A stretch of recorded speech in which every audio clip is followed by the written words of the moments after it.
Guys, nongeye kubasuhuza mbaye ikaze kuri YouTube channel ya Kigali House. Niyo channel yonyine waboneraho inzu nziza ku giciro cyiza ndetse ziri ahantu hizewe. Guess what? Uyu munsi rero twaje muri quartier nziza ituje iri pose nkuko mubimenyereye. Kigali House ntago ije ibaha amazu mabi.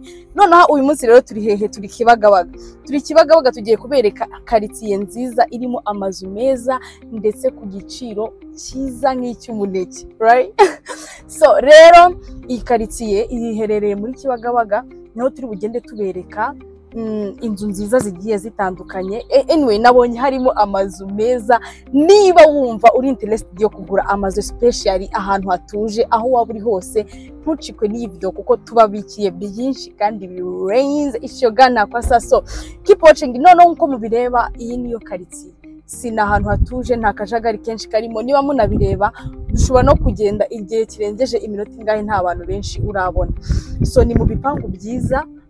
Listen, noneho akantu karenze n'ukuntu hagiye harimo n'amazu yiyubashye. Urabona ko ari quartier yizewe cyane. So ushaka inzu komeza watching iyi video nze kukwereka ahantu hari amazu meza cyane y'abasirimu cyane. So iyi niyo quartier rero turakomeza tugenda tuyizengurutsa. Wowe uragenda ushima bitewe niyo washimye, wowe uraza kutwandikira kuri Instagram cyangwa se kuri nimero yacu bitewe nuko ushima. So iyi ni quartier rero urabibona ko ari ahantu hiyubashye, nta kajagari karimo, nta rusaku keretse urwangira kuvuga gusa, nta rundi rusaku rurimo. Ni ahantu heza hiyubashye. Mbese ushaka gutura n'umuryango wawe watura muri iyi quartier hamwe na Kigali House.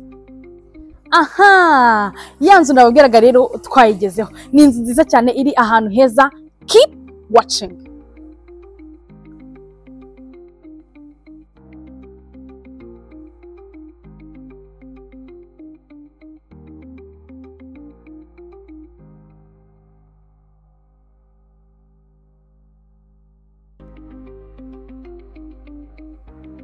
Nkuko mubibona rero, inzu yacu ni inzu iri ahantu heza cyane ku muhanda, iri ahantu herurutse hagaragara neza cyane. Mbibuze ko n'ahandi hantu wabona inzu nziza ku giciro gitoya cyiza cyane atari kuri Kigali House. Wibuke gukora subscribe. Nkuko mubibona rero, iyi niyo nzu yacu. Ngiyi ni inzu nini cyane kandi nziza ifite amarange meza. Ni inzu ifite ibyumba 7 ndetse na dushe na toilette 8. Muze dukomezanye mbereke ibyiza bitatse iyi nzu. Rero nkuko mubibona duhereye hano muri parking, ni inzu nziza ifite parking. Murabibona hashobora guparikwamo imodoka 5 kandi zimeze neza cyane. Ni inzu ifite umwanya munini cyane, wakoreramo ibintu byose ushaka. Harimo uturabo twiza, ibirahure bimeze neza. Ifite ndetse n'inzu ifite ibyumba 7 ndetse na bathroom 8. Ifite rooftop. Mbese ibintu byaho byose bimeze neza cyane. Nkuko mubibona ifite amarange meza, ifite amatara. Mbese ni ahantu heza cyane. Ikindi ku bantu muri kwibaza ngo se ngihagaze igiciro kingana gute, iyi nzu yose ko muyibona iri ahantu heza, iherereye ahantu heza, ihagaze amafaranga $470,000 z'amanyarwanda. Nta bikabije. Inzu yacu kandi iherereye ahantu heza hatuje, hari umuyaga mwiza. Mbese iri ahantu heza cyane. Ushobora kwibaza ngo ni hehe? Ni hano Kibagabaga, hano hafi y'ibitaro, nta nubwo ari kure cyane. So muze tujyane dukomeze dutembere inzu yacu. Aha, mbere yuko twinjira ndashaka kugira ngo mbereke balcony ifite. Ni inzu ifite balcony ndende nziza, waruhukira, hari akayaga keza. Mbese ni harehare, ni heza cyane. Nkuko mubibona hari ibirahure byiza kandi bikomeye, nta ushobora kwicara uri hanze ukaruhuka. So zifite ndetse iyi nzu ifite n'inzugi nziza zikomeye zimeze neza cyane. Murabibona mbese nta kintu wayishinze. So muze dukomezanye no mu nzu turebe ibyiza bigize inzu yacu. Tukinjira muri salo yacu rero, salo yacu ni nini cyane, imeze neza, harimo amatara meza, amarange meza. Mbese ifite ibyangombwa byose bisabwa kuba ari salo. Reba hejuru yaho, ni heza cyane. Harimo amafoto meza, harimo ibintu byose byiza bisabwa kugira ngo bifite salo nziza. Mbese let's go. Murabizi nta kosa nta kintu njya mbabwira cya fake. Iyi channel yonyine Kigali House niyo nyine ushobora gusangaho amazu meza agurishwa ku giciro kiza ndetse ahantu heza. Mbese hatuje hameze neza cyane. Tukiri kuri salo yacu rero, salo yacu ifite salle à manger nziza cyane. Reba saramanje yacu ni nini, iri ahantu heza, harimo amatara meza, mbese urabona ko ari saramanje nini. Ikintu cyose washaka kushyiramo, icyo washaka kuhashyira hose cyakwirwa. Ni saramanje iri ahantu heza, yegeranye n'ibintu byose wakenera, mbese ni saramanje ifite umuyaga aho winjirira byose irabyujuje. Dukomezanye. Saramanje yacu rero yegeranye n'igikoni, ariko bamikwano ba Darling. Let me show you something.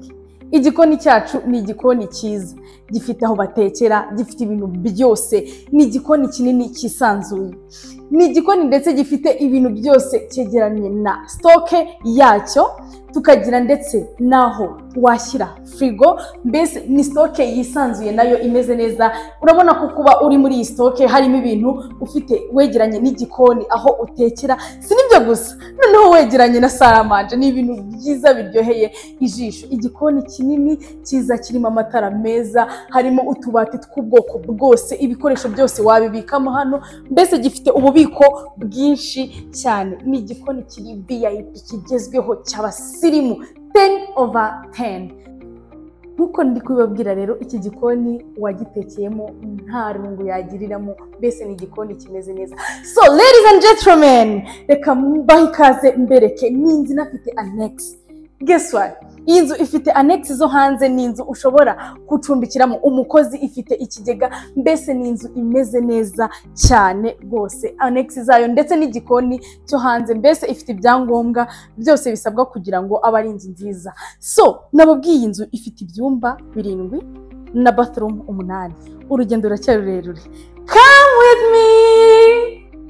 So reka duhere ku cyumba cya mbere. Iki ni icyumba cya mbere cyo hasi, kimeze neza, kirimo bathroom, kikagiramo na garderobe. Reka bakibanyerekere mubone ubwiza bwacyo.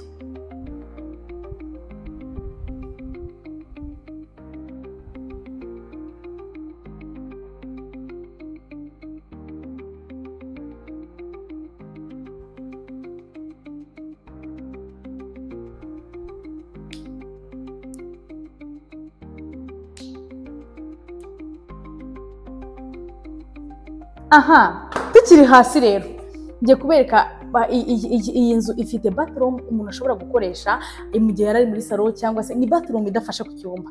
Ni na bathroom nziza kandi urabona yegereye salon, ni bathroom nziza cyane. Reka bayibereke. Hirya yayo rero hari n'ikindi cyumba nacyo gifite bathroom, kikagira garderobe. Ubwo bishatse kuvuga ngo iyi nzu hasi ifite ibyumba 2 byiza cyane. Ni icyumba gifite garderobe kisanzuye, kimeze neza cyane, mbese ni garderobe noneho nini cyane, ushobora gushyiramo ibintu bitewe n'ibyo ushaka. Ni icyumba cyiza cyane, urabona ko kisanzuye. Ni icyumba cya 2 hasi.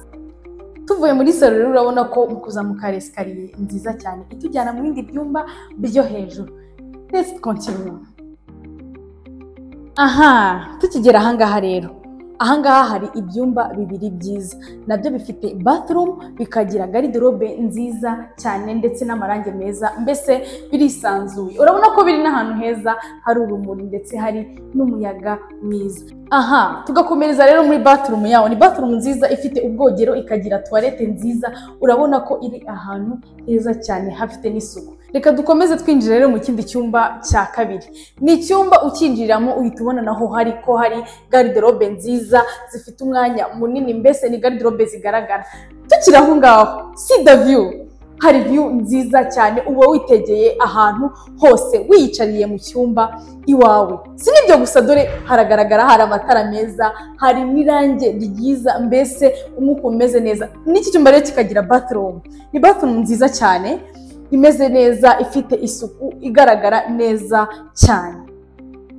Aha! Nkuko mubibona rero bagejeje mu cyumba cya 5. Iki cyumba nacyo ni cyiza, noneho cyo kiranihariye. Ni icyumba kinini gifite garderobe nayo nziza cyane. See the view.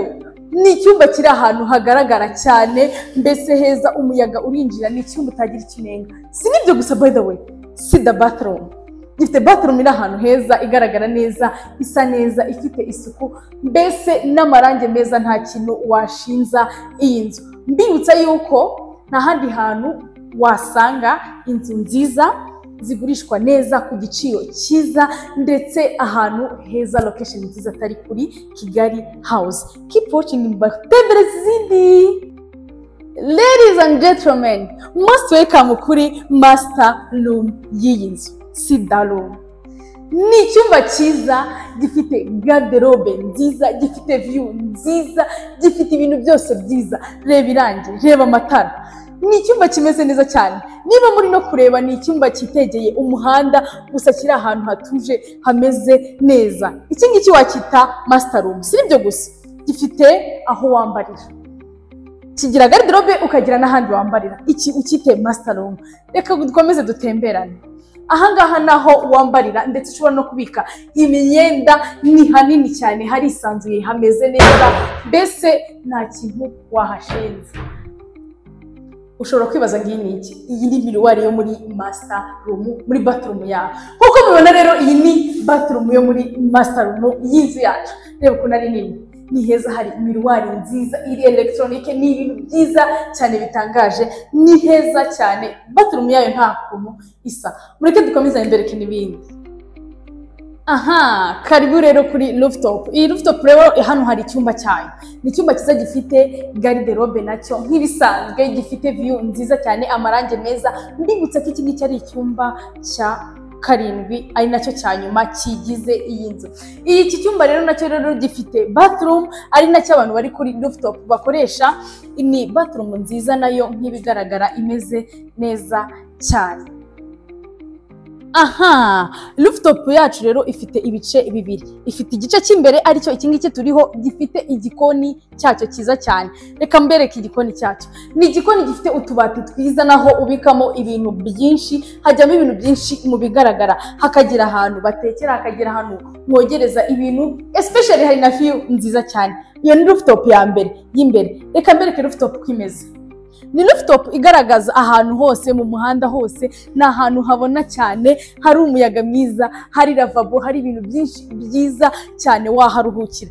Kuri hano mukunda kuruhuka mwumva umuyaga wo muri Kigali, mbese ni ahantu heza cyane. Reka dukomeze na rooftop ya kabiri. Aha, rero mbahaye ikaze kuri rooftop nziza cyane, ibereye ijisho, ibereye kuhahumekera, kuharuhukira. We n'umuryango wawe mwahicara, wowe wenyine wahicara, ni ahantu heza cyane, harisanzuye. Nkuko mubibona rero, iyi ni rooftop nababwiraga y'inyuma, irisanzuye. Nkuko mubibona ni hanini cyane. Mbibutse yuko igiciro cy'iyi nzu yose naberekaga ni $470,000. Mbibutsa ko iyi nzu iherereye Kibagabaga, hano hafi y'ibitaro, neza neza cyane, ku mafaranga make cyane. Nongera kwibutsa ko nta handi hantu wakura inzu nziza zizewe ziri muri location nziza atari kuri Kigali House. Rero iyi rooftop ni rooftop iri ahantu heza, ifite view nziza, witegera Kigali yose, ubona ibyiza byose bitatse Kigali, hari umuyaga, hameze neza cyane, mbese ni 10/10. Hamwe n'iyi rooftop wahumeka, waruhuka, no mu gihe cy'ijoro wahicara. So byari ibyo by'uyu munsi rero. Mbibutsa gukora subscribe kuri iyi YouTube channel ya Kigali House kugira ngo ukomeze ujye ubana natwe mu buzima bwa buri munsi, ubona inzu nziza ushaka wifuza kandi ku mafaranga makeya. Mbibutsa ko iyi nzu maje kubereka iherereye Kibagabaga, hafi y'ibitaro, neza ku giciro $470,000 yawe. Nawe inzu yakitwa iyawe mu gihe gitoya. So kora subscribe, like, share na comment kugira ngo ukomeze ubane natwe mu buzima bwawe bwa buri munsi. Yari Nakwasa nk'isanzwe. Love you.